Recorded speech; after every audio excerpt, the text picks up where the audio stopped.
देखिए प्यारे बच्चों, आपके सामने क्वेश्चन नंबर 30 क्वेश्चन लेकर आया हूं। देखिए ये ज्यादा बार तो नहीं पूछा है, लेकिन ये क्वेश्चन आपके सरफेस एरिया के कॉन्सेप्ट को क्लियर करेगा। ठीक है, सरफेस एरिया के कॉन्सेप्ट को अगर आप क्लियर करवाना है इस क्वेश्चन को जरूर पढ़ें, जरूर करें बेटा। क्या कह रहा है कि from a solid cylinder of height 2.4 centimeter and diameter 1.4 centimeter, a conical cavity of the same height and same radius is hollowed out. Find the total surface area of the remaining solid. ठीक है बेटा, तो क्या कह रहा है कि एक आपको फ्रॉम अ सॉलिड सिलेंडर, एक आपको सिलेंडर है। ठीक है बेटा, देखिए इसमें ज्यादातर बच्चा क्या सोचता है कि सिलेंडर में से कोन को रिमूव कर दिया गया तो सिलेंडर की टोटल सरफेस एरिया निकाल लो, या नहीं तो curve surface area plus bottom की एरिया और उसमें से माइनस कर दीजिए curve surface area of cone. नहीं बेटा, no no no no no no no बेटा, बहुत गलत फहमी में आप। मुझे तो देखिए बहुत हंसी आती है कि आप कॉन्सेप्ट को जब तक क्लियर नहीं करेंगे रटना नहीं है। हाँ, एक बात जरूर याद रखना है कि टोटल सरफेस एरिया में या सरफेस एरिया में जब भी आपको क्वेश्चन होल्ड आउट आएगा तो वो चीजें और ऐड आएगी, ऐड होकर आ जाएगी। मीन्स होल्ड आउट का मतलब हुआ ये कौन बनाया गया है। इसका मतलब है कि इस टोटल सरफेस एरिया जो भी आपको सिलेंडर की एरिया आएगी उस एरिया में से कोन की एरिया और ऐड हो जाएगी। लेकिन यही कहता, अगर यही क्वेश्चन होता है कि वॉल्यूम है, एक सिलेंडर है, उसके वॉल्यूम है, उसमें से एक कॉनिकल फ्लास्क रख दिया गया है तो रिमेनिंग वॉल्यूम क्या होगी, तो माइनस होता बेटा, वॉल्यूम में माइनस होता है, सरफेस एरिया में, टोटल सरफेस एरिया में माइनस नहीं होता है। ये आपको मेमोरी में रखना पड़ेगा बेटा। ठीक है, अच्छे मार्क्स चाहिए ना मैथ्स में, अच्छे मार्क्स चाहिए तो मेमोरी में रखना पड़ेगा बेटा। ओके, चलिए स्टार्ट करते हैं। टोटल सरफेस एरिया क्या पूछ रहा है, ऑफ रिमेनिंग, टोटल लिखे ना लिखेंगे, क्या लिखा हुआ है, हाँ लिखा हुआ इसमें total surface area of remaining solid. इस रिमेनिंग सॉलिड का टोटल सरफेस एरिया क्या होगा। अब आप देखते हैं इसमें रेडियस कितनी है।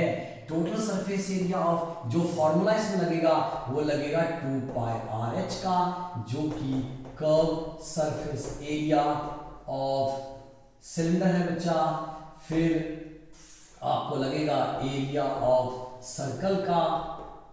ठीक है बच्चा, एरिया ऑफ सर्कल का फॉर्मूला लगेगा that is pi r square.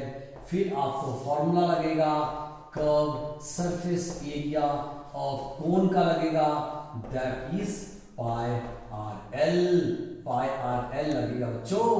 Okay बेटा, चलिए स्टार्ट करते हैं। यहां लिखते हैं कि क्या क्या होगा। एक total surface area of remaining solid का मतलब होगा कि curve surface area of cylinder.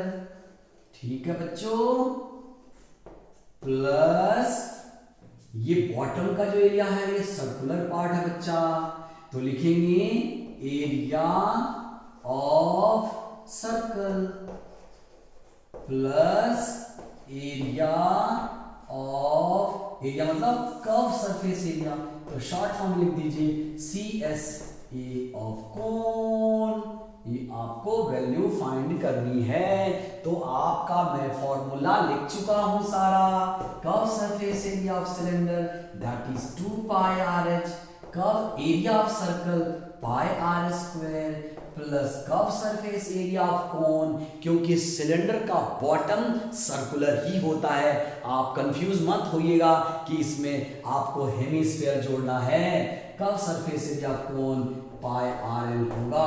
प्यारे बच्चों देखिए, इसमें आर की वैल्यू और एच की वैल्यू तो दी हुई है, लेकिन एल की वैल्यू नहीं दी हुई है।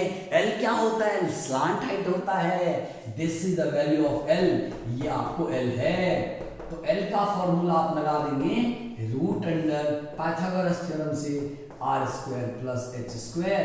आर की वैल्यू क्या है बेटा, यहाँ फाइंड आउट कीजिए। डायमीटर आपको कई बार क्वेश्चन में डायमीटर रेडियस के रूप में काउंट आप लोग ले लेते हैं। नो नो बाबा नो, डायमीटर को आप रेडियस के रूप में नहीं लें, डायमीटर रेडियस का डबल होता है। तो रेडियस क्या होगा बच्चा, रेडियस होगा 0.7 सेंटीमीटर। तो रेडियस हो गया 0.7 सेंटीमीटर, 0.7 का स्क्वायर, और आपकी हाइट क्या है बच्चा, 2.4। तो 2.4 का जब स्क्वायर करेंगे और 0.7 का स्क्वायर करेंगे, फिर इसका आपको अंडर रूट फाइंड कर लेंगे। 0.7 का स्क्वायर होगा 0.49 और 2.4 का स्क्वायर होगा 5.76। इसका जब अंडर रूट करेंगे तो आंसर होगा 6.25 और 6.2 इसको जब ऐड करेंगे तो 6.25 अंडर रूट करेंगे तो 2.5 सेंटीमीटर हो गया बच्चा। तो अब आपको इसको लिखना है बच्चे, ये आपको बगल में साइड में शो करना पड़ेगा एल की वैल्यू। ओके बच्चों, अब आप में इसमें से जो जो कॉमन आ रहा है पाई आर कॉमन लेके करेंगे तो बेटा मैथ्स में वैसे भी टाइम ज्यादा लगना होता है। अगर आप कॉमन लेके क्वेश्चन करते हैं तो आपको कम टाइम लगेगा, इसलिए पाई आर हम कॉमन ले रहे हैं। आपके सामने में क्या बचेगा बेटा, यहाँ 2 बचेगा और यहाँ h बचेगा, प्लस यहाँ r बचेगा क्योंकि पाई कॉमन आ गया है, और यहाँ l बचेगा। अब आपको बारी बारी से वैल्यू पुट कर दीजिए, विल गेट द रिजल्ट, हमें रिजल्ट मिल जाएगा। दैट इज इक्वल्स टू पाई की वैल्यू 22/7 रख दीजिए, r की वैल्यू क्या है बेटा, यहाँ मैं बता चुका हूँ 0.7 दैट इज 7/10 कर दीजिए। 2h हाइट की वैल्यू क्या है बेटा 2.4 इंटू 2 तो 2.4 रख दीजिए।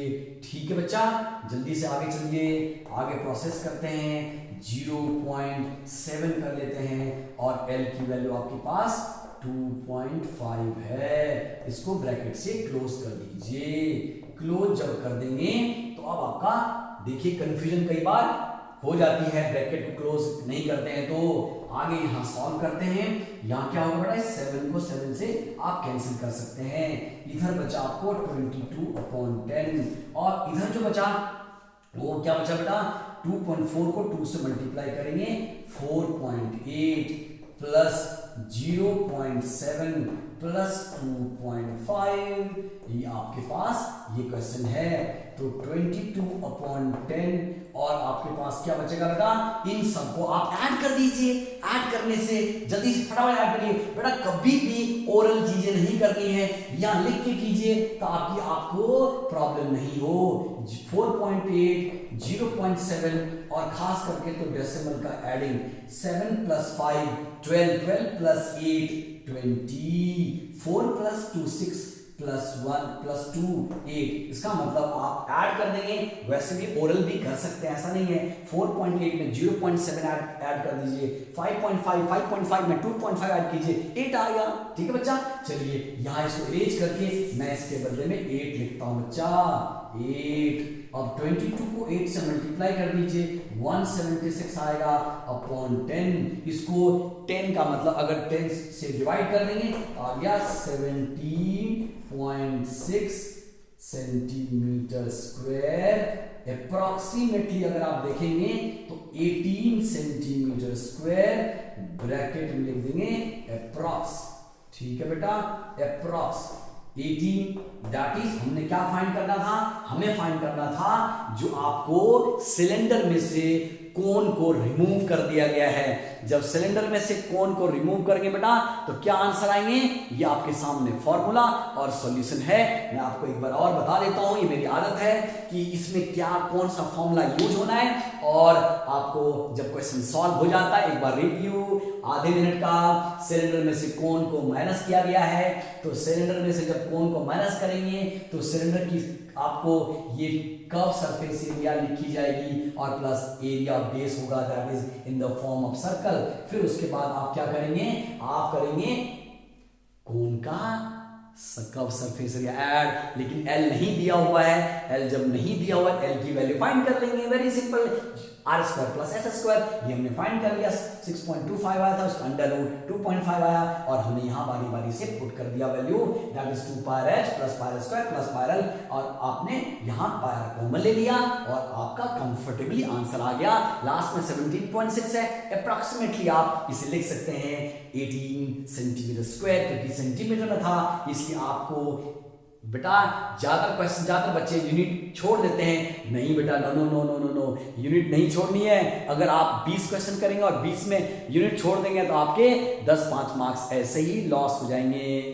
इसलिए बेटा आपको मेरी वीडियो कैसी लगी, इसकी छोटी छोटी बातें जो गलती करते हैं बच्चे, जब मैं पेपर चेक करता हूं तो ये चीजें मुझे देखने को मिलता है, इसलिए प्लीज मेरे साथ बने रहिए। इसको 2 बार क्वेश्चन कर लीजिए, स्क्रीनशॉट ले लीजिए, और आपको मेरी वीडियो अगर अच्छी लगी होगी तो लाइक इट एंड सब्सक्राइब और शेयर भी कीजिए। अपने फ्रेंड को दिखाइए, उनके भी अच्छे मार्क्स आएंगे तो आपको मेरा नाम से शाबाशी देगा, क्योंकि मेरा पढ़ाने का तरीका बिल्कुल डिफरेंट है। ओके बेटा, like it and subscribe it. Thank you.